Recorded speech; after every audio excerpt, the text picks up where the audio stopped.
You got to tip your hat first. You got to tip your hat to the Mavericks. They did a heck of a job finding different opportunities to get baskets, and they played hard, off of a back-to-back. So you tipped your hat to them. The one thing I liked about our guys was our ability to stay the course of the game. They went on a nice little run there, got up 10. We continued to fight back. Our ability to, change up the defenses during the game was somewhat there, and obviously we have to go back and look at the film and see exactly, where some of it got away.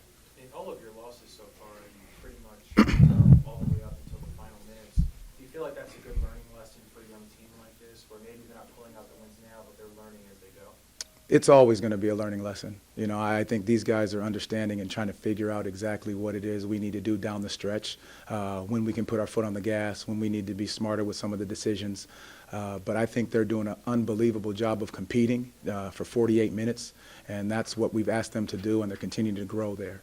Hampton and Harris both had strong games off the bench. What did you see from each of them? The mentality of being physical and assertive in what they were doing. And we talk about guys staying ready whenever their numbers are called, and that's what both of those guys have done.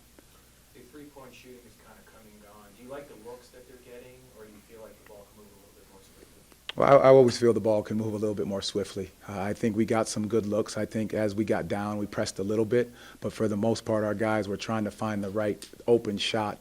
Like I said, tip your hat again to the Mavericks defense that forced us into a lot of those tough shots. I think we fouled a lot down the stretch, but at the same time we stuck to the game plan, which was make Luka grind for all his buckets, and I think we gave ourselves a chance down the stretch, but I feel like we just had some mental lapses, especially on the defensive end, and sometimes on the offensive end we was a little too stagnant, and I feel like that's a good thing in my opinion. Just the fact that we're in these games, rather than last year, it was games that we weren't in down the stretch. But this is like a perfect opportunity for us as a group to just learn how to start winning games, how to, trial and error with certain lineups, certain whatever the case may be, and eventually we'll start pulling out these games that's close down the stretch. Do you have an assessment on the same question? I'd probably say one thing I think we need to get better at is our rotations. The game plan was to have Luka grind for his buckets, and then down the stretch he was finding guys, and we were rotating and scrambling, just being quicker with those and more decisive and in the right spots, so we don't give up those open threes. But like Del said, it's great to be in these games. Now it's just about the process of learning how to close them. How great of an opportunity is it for you getting these minutes? And obviously with Magic doing a lot of injuries, you're getting ample time to showcase your skills. How important is it to stay ready in those moments? I think it's important, with some of my teammates down. Coach called upon me, and being out here with this team and these guys, they trust me.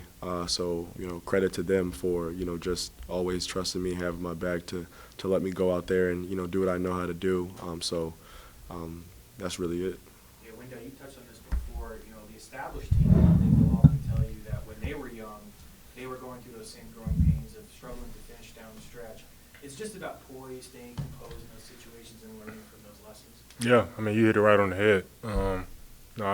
I've been on teams, just before coming to Orlando, we was kind of going through the same thing. It was a fairly young team, and it's a learning experience. It's a process into learning how to close out NBA games.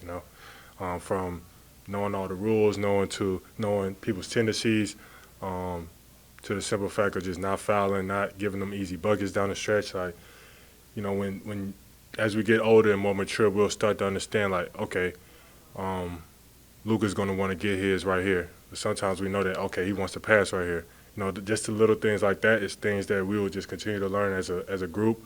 And, it's a process. Like, you can't cheat the process. It's always going to be tough going through it, but I think it's a light at the end of the tunnel for sure.